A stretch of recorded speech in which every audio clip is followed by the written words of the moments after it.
Hello, good day mga kajak, at ito po, meron po tayong pupuntahan, no?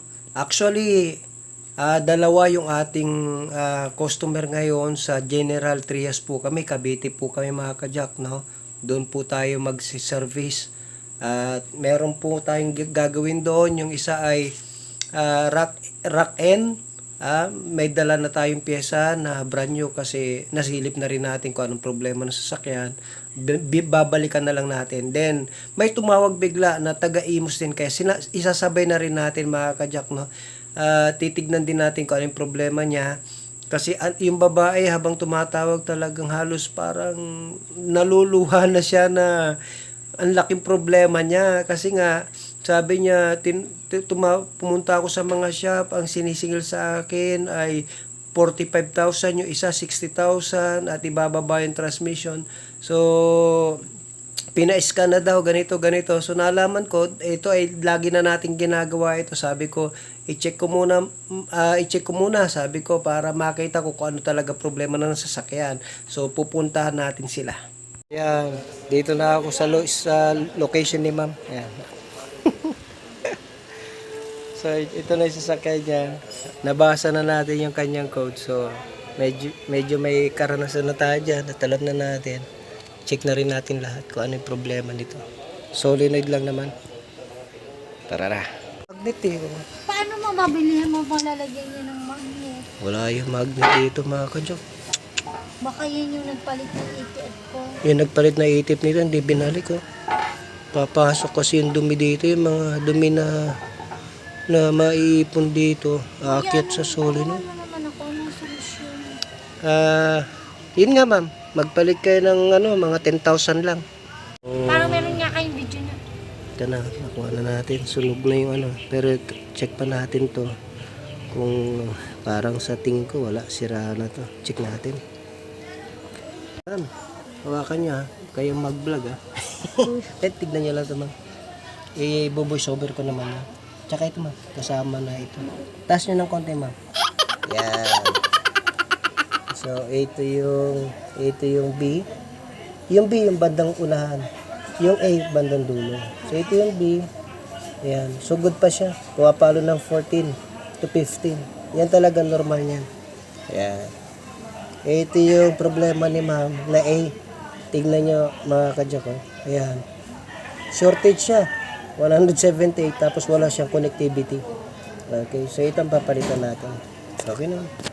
Kawakan nyo ulit ma'am. Mag-vlog tayo.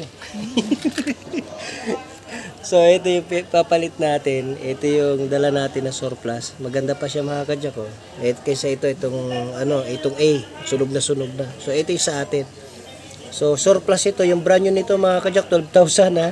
Hindi ho basta-basta. Pero sa akin, nabebenta ko lang to ng 2,500. Pero nagmamahal na rin. Kaya, yung iba, minsan, mahirap na kasi maghanap din eh. So, ngayon, nagbebenta pa ako ng 2,500. Baka sunod, 3,000 na yan mga kadyak. So, tignan nyo ha. Ito yung ipapalit natin. Ayan, good siya. 13 to 14 yan mga kadyak. Ayan. So, good na good yan. 13. So, ito yung yung B. Ito. Ay, ito pala. Ito palang kabila. Ito yung B. Sorry. So, ito yung B na nilinis na natin. Ayun, 13 to 17 to 13 to 14 to 15, good yan. So, good ito. Ayan.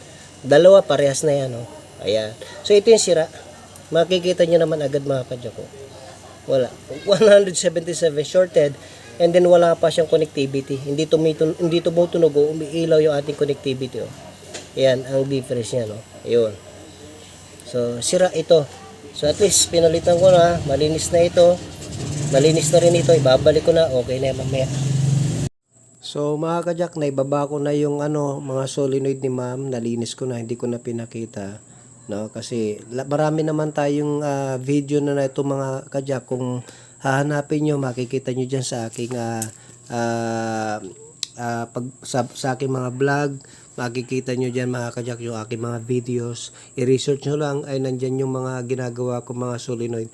So anyway, tapos na at i-road test natin at tignan natin kung ano yung masasabi ni ma'am. Mag-road test kami ni ma'am.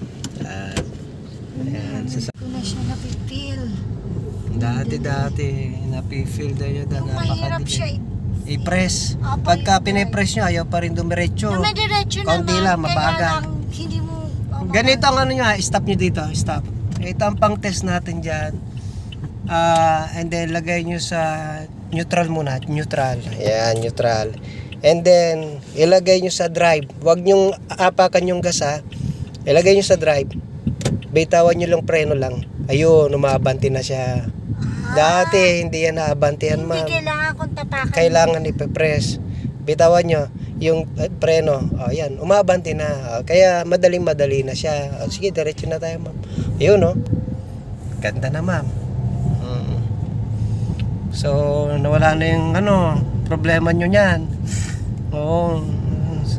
Minsan, pag hindi natin, syempre, nakakalungkot din. Gagastos tayo malaki. Ganun lang na ang problema. You're my angel talaga. Dito dapat ikaw dumaan. Ayan, okay na daw sabi ni ma'am. So yung kalampag naman ang kailangan Kalampag mong na lang, paghandaan. makalampag. Kaya kuya, I need your calling cards because pupuntahan kita. Yung cellphone na lang ma'am, wala akong calling card. Sige. Pero wala po kayong address, text. Meron, te-text ko sa inyo pagka decide ka. Maramdaman nyo ma'am, ang ganda na ng Opo, hindi response. na ako hirap tumapak. Kaunti lang, dediretso na yan. So yun ang problema pagka solenoid ang problema mga kadyan. Nakita mo naman sa scanning eh. Talagang Apa. yun yung So problema. iniskan natin yung problema ng sasakyan ni ma'am. Eto, namumblema nga daw siya ngayon parang di na. Mukhang nakangiti na siya. Thank you kuya. Kuya Iblan.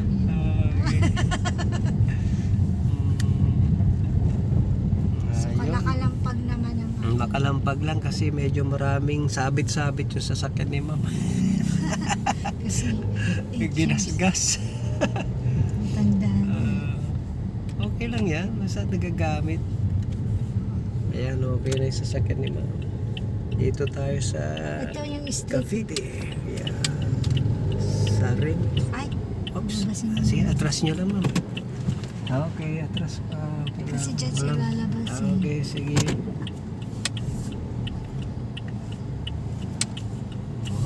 Sanay mag-drive si mama. Nag-grab si Okay na, ang ganda ng response. Ay, thank you. Nawala na talaga kuya. Hindi kaya nung dati na puro testing lang gustong gawin nung nag-aayos. Mag-ayos, okay. Kuya, okay na. Okay Thank na, you. wala nang problema. Ngayon, iti-text mo na lang yung address. Iti-text na lang kita pagka ano. So ayun mga kajak, medyo pagod tayo kasi galing tayo ng General Trias, no? Gabi na tayo nakauwi mga kajak kasi dalawa yung ginawa natin sa sasakyan noon. Ay tatlo pala mga kajak, no? At yung isa ni-rescue na lang natin. At ginawa ko na lang ng paraan kaya umandar na yung sasakyan. Hindi ko na binilag mga kajak at kasi gabing-gabi na. Pero anyway mga kajak, natapos natin yung pagpapalit ng rack. And especially ito yung vlog natin yung kay ma'am. Grabe yung tuwa ni ma'am. Nabunutan siya ng tinik mga kajak, no? Sabi niya grabe talaga ang saya-saya niya kasi kanina parang maluha-luha na siya kasi gagastos daw siya ng 60,000. Ang mga quotation 40,000 plus. So kanina mga kajak hindi siya umabot ng 10,000, no? Yung nagastos niya kaya tuwang-tuwa siya. Hindi po umabot ng 10,000, no? Kaya mga kajak, kung yun lang ang mga problema natin at solenoid lang, i-text nyo ako, baka makatulong tayo.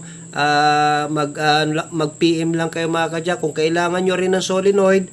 No, pasensya na dun sa ating mga ibang mga customer na naghanap ng solenoid. Minsan pahirapan din maghanap mga kajak kasi nag-aabang din ako sa Katayan. Tapos namimili ako ng maayos, na maganda at talagang matitibay, no? Galing Japan yan.